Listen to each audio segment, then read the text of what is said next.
मेरे मेहरबान दोस्तों, पेश खिदमत है सुहाना सफर विद अन्नू कपूर, सिर्फ 92.7 बिग एफएम पर। गाने हैं, तराने हैं, न जाने कितने फसाने हैं, कुछ नए हैं, कुछ पुराने हैं। चलिए आज के सुहाने सफर पर नजर डालते हैं। आज का पहला किस्सा है एसडी बर्मन और लता मंगेशकर के बीच हुई कोल्ड वॉर। यह होगी पहली कहानी। दूसरी कहानी में फिल्म आनंद के बाबू मोशाय को तो आप अच्छी तरह से जानते हैं। बाबू मोशाय कौन बुलाता था और बाबू मोशाय कौन थे, लेकिन रियल लाइफ के बाबू मोशाय कौन थे ये बताऊंगा। बड़े बड़े स्टार्स ने एक मौका, एक अवसर, एक अपॉर्चुनिटी को रिफ्यूज कर दिया। ये मौका, ये अवसर, ये अपॉर्चुनिटी दामन में जाके गिर गई एक न्यू कमर के। और फिर ये न्यू कमर उन सारे बड़े बड़े स्टार से बहुत आगे निकल गया। तो चलिए शुरू करते हैं आज का सुहाना सफर इस नगमे के साथ। मैंने जिस फिल्म का वादा किया था जिक्र का, उस फिल्म का नाम है बंदनी, डायरेक्टेड बाय बिमल रॉय। बंदनी बंगाली उपन्यास पे आधारित फिल्म जिसे लिखा था जरासंध ने, जिन्हें चारूचंद्र चक्रवर्ती के नाम से भी जाना जाता है। ये वही फिल्म थी जिसके एक गाने की रिकॉर्डिंग की वजह से एसडी बर्मन और लता मंगेशकर के बीच में खत्म हुई कोल्ड वॉर।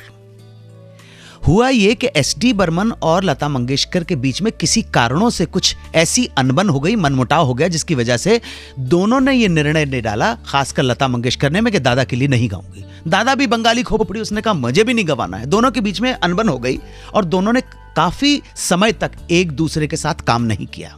नाउ दादा का बेटा आरडी बर्मन प्रतिभावान था और महमूद ने आरडी बर्मन को साइन किया पहली फिल्म छोटे नवाब के लिए। आरडी बर्मन को बहुत अच्छी तरह से पता था कि बाबा यानी पिताजी और दीदी के बीच में अनबन है, कोल्ड वॉर है। लेकिन आरडी बर्मन ने फोन उठाया और दीदी से रिक्वेस्ट की कि दीदी, मैंने एक फिल्म साइन की है, छोटे नवाब, एक गाना है, घर आजा घिर आए बदरा सांवरिया, माल गुंजी राग पर आधारित ये रचना है और कमाल की कंपोजिशन है। उसके बाद मतलब ऐसी रचनाएं मैंने बहुत कम सुनी है। दीदी, मैं अपना करियर स्टार्ट करने जा रहा हूं एज ए म्यूजिक, आपका आशीर्वाद चाहिए, मेरा गाना गा दीजिए। और लता मंगेशकर ग्रेट पर्सनालिटी तो है, वो पंचम का गाना गाने स्टूडियो पहुंच गई। रिहर्सल किया, लता मंगेशकर को कंपोजिशन भी बहुत अच्छी लगी और रिहर्सल खत्म करने के बाद लता मंगेशकर ने यह लख्ता पूछा, पंचम दादा से नहीं मिलाओगे क्या? तो पंचम ने कहा, दीदी दरवाजे के पीछे दादा वेट कर रहे हैं। लता मंगेशकर ने कहा जोर से, दादा अंदर आ जाइए ना। और दादा इमीडिएटली दरवाजा खोल के अंदर पहुंचे। दादा ने दीदी को देखा, दीदी ने दादा को देखा। जो मनमुटाव था, लगा कि जैसे प्रेम का शीतल जल उस पे पड़ गया हो। और इस तरह से दोनों के बीच का मनमुटाव, कोल्ड वॉर खत्म हुई। तो जी आप कुछ कहना चाह रहे थे? मतलब दोनों के दिल में था, लेकिन दादा हो सकता है बड़े थे तो इस वजह से उनको ऐसा लग रहा था कि मैं एक अजीब सी कोई झिझक होगी या तो। देखो दोनों ग्रेट हैं, दोनों ही कहीं एक दूसरे के साथ काम करना चाहते थे, लेकिन बहुत सारी गलतफहमियां हो जाती हैं और ईगो जो है, सिद्ध पुरुष कह गए हैं, ईगो जो है वो गड़बड़ करता है। काम क्रोध मद लोभ बहुत सोच समझ के कहा है। तो मैंने आपसे पूछा था कि रियल लाइफ में कौन बुलाता था किसको बाबू मोशाय। मैं बताता हूं आपको। आप आनंद फिल्म की कहानी से बहुत अच्छी तरह से वाकिफ हैं। आनंद एक ऑल टाइम ग्रेट फिल्म कही जा सकती है। राजेश खन्ना इस फिल्म की पहली चॉइस नहीं थे और ना ही अमिताभ बच्चन इस फिल्म की पहली चॉइस थे। ये फिल्म डायरेक्ट की थी ऋषिकेश मुखर्जी ने। ऋषिकेश मुखर्जी अपने जमाने के बेहतरीन एडिटर भी थे। डायरेक्टर बनने से पहले ऋषिदा एडिटर थे और उन्होंने राज कपूर की बहुत सारी फिल्म्स एडिट भी की हैं। राज कपूर के साथ उनकी गहरी दोस्ती थी, याराना था। इस वजह से राज कपूर प्रेममय होकर ऋषिकेश मुखर्जी को बाबू मोशाय बुलाया करते थे। आनंद की जब परिकल्पना सामने आई, जिसका जब कॉन्सेप्ट सामने आया, तो ऋषिकेश मुखर्जी कि जहन में जो चेहरा सबसे पहले दिमाग में आया, वो चेहरा राजेश खन्ना का नहीं था मेरे दोस्तों, वो चेहरा था राज कपूर का। राज कपूर उनके दोस्त थे, साथ काम भी करते थे। अनाड़ी फिल्म में दादा ने उनको डायरेक्ट भी किया था। इत्तेफाक से राज कपूर किसी कारणवश बाबू मोशाय यानी कि अपने प्रिय मित्र डायरेक्टर ऋषिकेश मुखर्जी की ये फिल्म नहीं कर पाए। तो फिर एक चर्चा सामने आई कि आनंद के रोल के लिए किशोर कुमार को लिया जाए, और जो बाबू मोशाय डॉक्टर भास्कर का रोल था उसके लिए सौमित्र चटर्जी का नाम भी सामने आया, और एक दो कुछ और कलाकारों के नाम आए, लेकिन बात बनी नहीं। अब हुआ क्या कि आराधना की सफलता के बाद राजेश खन्ना बन गए थे सुपरस्टार, और ऐसा सुनने में आया है कि उनके कानों में आनंद की स्क्रिप्ट पड़ी, आनंद की कहानी की बात हुई, और ऋषिकेश मुखर्जी से इम्प्रेस तो सभी लोग थे। इसलिए ऐसा सुनते हैं कि राजेश खन्ना ने उनको अप्रोच किया। उस जमाने में राजेश खन्ना 20-22 लाख रुपया एक फिल्म का लिया करते थे, और ऋषिदा की फिल्म तो छोटे बजट की फिल्म होती 7-8 लाख रुपए में बन जाया करती थी। लेकिन ऐसा सुना है कि राजेश खन्ना ने खुद दादा को अप्रोच किया और मना लिया कि मैं ही ये रोल करूंगा। ये राजेश खन्ना साहब की ग्रेटनेस थी कि सुपरस्टार होने के बावजूद उनके अंदर अच्छे काम करने का पैशन था, उनके अंदर, उनके दिल में एक पैशन था कि ग्रेट एक्टर्स, ग्रेट डायरेक्टर्स के साथ वो ग्रेट स्क्रिप्ट के साथ जुड़े रहें। तो इस तरह से राजेश खन्ना इस फिल्म के साथ जुड़ गए, और फिर अमिताभ बच्चन भी आ गए। और कहते हैं कि गुलजार साहब ने एक इंटरव्यू में कहा है कि गुलजार को भेजा गया था ऋषिकेश मुखर्जी ने कि जाके किसी तरह से राजेश खन्ना को मना लो, और गुलजार साहब ने पता नहीं किस तरह से कहानी सुनाई और कितना इम्प्रेस किया कि राजेश खन्ना इस रोल को करने के लिए मान गए। ये दो अलग अलग वर्जन है, मैंने दोनों वर्जन आपके सामने रख दिए हैं। लेकिन सच्चाई ये है कि आनंद आई, और आनंद में राजेश खन्ना और अमिताभ बच्चन के कैरेक्टर को जनता आज तक नहीं भूल पाई है। अनगिनत किस्से सुने हैं, पढ़े हैं किशोर कुमार के बारे में, कुछ सच्चे, कुछ झूठे, कुछ अच्छे, कुछ बुरे। लेकिन पैसों को लेकर किशोर कुमार बड़ा सजग आदमी था। हाँ, दमड़ी नहीं जानी चाहिए, सीधी सिंपल। और गलत क्या है भाई, पैसों के लिए हम काम कर रहे हैं, है ना। रिकॉर्डिंग स्टूडियो में घुसते थे, और जब तक उनका असिस्टेंट या मैनेजर या जो कुछ भी उनके हुआ करते थे, जब तक विंडो से इशारा नहीं कर देते थे पेमेंट मिलने का, तब तक किशोर कुमार के सुर ही नहीं लगते थे।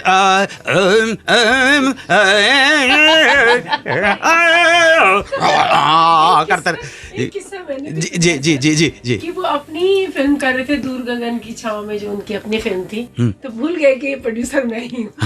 गाने की रिकॉर्डिंग में उन्होंने कहा दादा ये हमारी अपनी फिल्म है, इसमें दाम नहीं है। नहीं, मुझे क्या हो गया, एक अचानक किशोर कुमार की बात से बाइफरकेट नहीं होना चाहता हूँ मैं। एक सडनली एक छोटा सा किसी ने SMS भेजा था कि एक बच्चे का रिजल्ट ठीक नहीं आया। तो ये पुलिस इंस्पेक्टर का बच्चा था, पुलिस में काम करने वाले का बच्चा था, रिजल्ट ठीक नहीं आया। बाप ने, पुलिस इंस्पेक्टर ने जब रिपोर्ट देखी, बच्चे को बहुत डांटने लगा। आदतें बिगड़ गई हैं तुम्हारी, स्कूटर पे चलना बंद कर दूंगा, सारे जेब खर्च बंद कर दूंगा, बिल्कुल दूसरे जगह के ऊपर जो खाना पीते खाते हो, पार्क में जाते हो, घूमते फिरते हो, सारे के सारे खर्चे बंद कर दूंगा। खूब डांटा पुलिस इंस्पेक्टर ने। एक पॉइंट के ऊपर आके बच्चा सुनता रहा, और बच्चे ने कहा पापा यार सुनो, 200 रुपए लो और मैटर सॉल्व करो।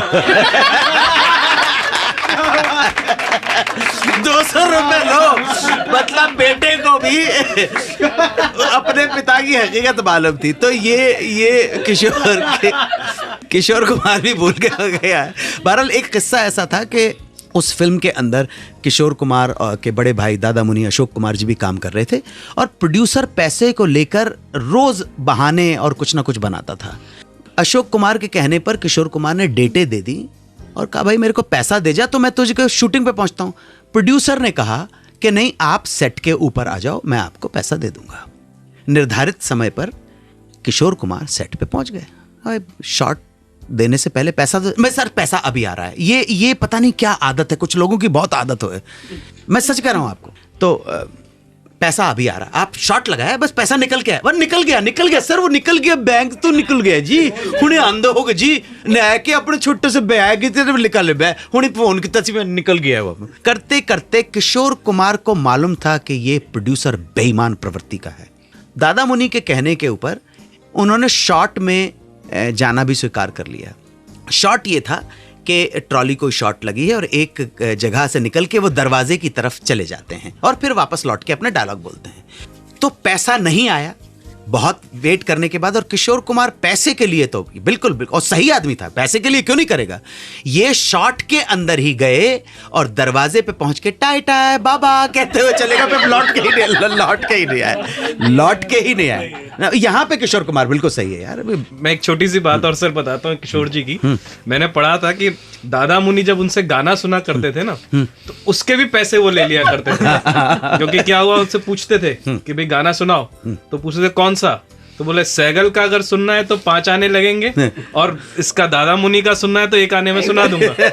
थोड़ी देर बाद फिर उन्होंने कहा एक गाना और सुना था, बोला अब सैगल के 6 आने लगेंगे, दादा मुनि का अभी भी वही रेट है। हाँ, ये किशोर कुमार थोड़ा सा नटखट प्रवृत्ति के थे। नटखट हो या उनको कहा जाता है सिनिकल थे या एक्सेंट्रिक थे। As long as you are not harming others, you are safeguarding yourself, you are protecting yourself, आप अपनी रक्षा कर रहे हैं। देखना, आपके हाथ में तलवार है, आप इस तलवार का आक्रमण के रूप में इस्तेमाल करते हैं या अपने बचाव के लिए, सारा खेल उसी पर निर्भर करता है ना। तो जब तक आप अपने एक्सेंट्रिसिटी का या आपके सिनिसिज्म का या आपके झक्कीपन का या नटखट अदाओं का आप इस्तेमाल कर रहे हैं और दूसरे को आहत नहीं कर रहे हैं, दूसरे को घायल नहीं कर रहे हैं, तब तक ठीक है। लेकिन जब आप दूसरे का नुकसान करने लगते हैं तो मामला ज़रा बदल जाता है। ये वही किशोर कुमार हैं जिन्होंने एक फिल्म के लिए एक भी पैसा नहीं लिया। फिल्म डायरेक्ट की थी शक्ति सामंत ने और इस फिल्म को प्रोड्यूस किया राजेश खन्ना ने। फिल्म का नाम जी पैसे ही नहीं लिया या कोई रीजन था पैसा नहीं लिया? रीजन सिर्फ इतना था कि राजेश खन्ना की फिल्म आराधना से ही किशोर कुमार, जो इतने साल से सुपरस्टार बनने का वेट कर रहे थे। ध्यान रखिएगा, किशोर कुमार जैसा वर्सेटाइल आर्टिस्ट सदियों में कभी पैदा होता है, सेंचुरीज नॉट सेंचुरीज, सेंचुरीज में पैदा होता है। Director, producer, writer, singer, music director, lyricist, actor, dancer, complete artist. लेकिन वो जो एक ब्रेक की जरूरत थी ना, कि जब here a star, a superstar is born, आप समझे ना। अमिताभ बच्चन जंजीर से सुपरस्टार बन गए, लेकिन जंजीर ने अमिताभ बच्चन को अभिनेता नहीं बनाया, अभिनेता तो थे ही वो। मुझसे कभी कोई पूछता है कि आप बंबई में एक्टर बनने आए थे? नहीं भाई साहब, बंबई में पैसा कमाने आया हूं, एक्टर तो बना बनाया था। बाद में उसको चैनलाइज करके आप अपनी कला को निखारते हैं, लेकिन एक्टिंग वो नहीं है कि जो आप किसी की आपके अंदर कोई एक सिप पे लिया और आप एक्टर या कलाकार बन गए। तो come back to Kishore Kumar. Kishore Kumar versatile actor थे, लेकिन आराधना से जो लीप लिया उन्होंने करियर का, वो फिल्म राजेश खन्ना के साथ थी। अब राजेश खन्ना प्रोड्यूस कर रहे हैं, टीना मुनीम को लेके ये फिल्म कर रहे हैं, आर.डी. बर्मन म्यूजिक डायरेक्टर हैं और शक्ति सामंत। इस कनेक्शन की वजह से गाने की जब रिकॉर्डिंग हुई, और रिकॉर्डिंग किया राजेश खन्ना एज प्रोड्यूसर और Shakti Samanta as director, R D. Burman as music director, सब वेट कर रहे हैं कि दादा अब बैठेंगे, टेक करेंगे, भाई पैसा लेके सब लोग तैयार हैं। एंड किशोर कुमार ने कोई पैसे का जिक्र किया ही नहीं। I think this is the first and last incident कि किशोर कुमार ने कोई पैसे का जिक्र नहीं किया, पूरा गाना रिकॉर्ड किया और कहने लगे कि फिर अभी चलूं मैं। सब लोग असमंजस में थे, हैरत में थे, ताज्जुब में थे, ये किशोर कुमार दादा। तो किशोर कुमार ने पलट के कहा, काका तेरे साथ ही आराधना से मामला ऊंचाइयों पे पहुंचा है, तू प्रोड्यूसर बना है, तुझसे पैसे लूंगा क्या मैं? एक प्रोड्यूसर डायरेक्टर ने सलीम जावेद की कहानी पर एक फिल्म बनाने की ठान ली। कहानी थी एक निर्भीक और सच्चे ईमानदार पुलिस इंस्पेक्टर की, जिसके जहन में कहीं कौंधती रहती थी बिजलियां जब उसने अपने माँ बाप का मर्डर होते हुए देखा था विलन के हाथों। प्रकाश मेहरा ने इस रोल के लिए अप्रोच किया शम्मी कपूर को। शम्मी कपूर ने कहा कि भाई इसमें कोई डांस वांस नहीं है यार, मैं क्या करूंगा इसके अंदर। वो अपनी जगह पे सही थे, कोई डांस वांस रखो तो कुछ करें। प्रकाश मेहरा ने कहा शम्मी जी ये डांस वाला कैरेक्टर ही नहीं है। यहां से मायूस होकर प्रकाश मेहरा पहुंचे देव साहब के पास। देव साहब का भी वही जवाब था। कैसे बोला होगा? प्रकाश तुम्हारा सब्जेक्ट अच्छा है लेकिन no romance, no dance, no song, how I will act in this. ऐसा ही कुछ कहा। देव साहब ने भी रिफ्यूज कर दी, लेकिन देव साहब ने ये कहा कि हम फिर भी कंसिडर कर सकते हैं, अगर तुम ये फिल्म हमारे बैनर के लिए प्रोड्यूस करो तो। प्रकाश मेहरा ने कहा देव साहब ये तो पॉसिबल नहीं है, प्रोड्यूस भी मैं करूंगा और डायरेक्ट भी मैं करूंगा।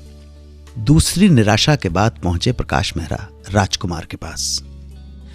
राजकुमार ने कुछ अजीब सी शर्त रख दी। जानी तुम्हारी फिल्म तो करेंगे लेकिन एक शर्त है, हमारी शूटिंग के वक्त तुम डायरेक्टर हो, अपना चेहरा हमारे सामने दिखाना मत। जानी तुम बैठोगे मेरे सामने लेकिन बुर्का पहन। इस तरह के किस्से मार्केट में हैं, मार्केट में इस तरह के किस्से हैं।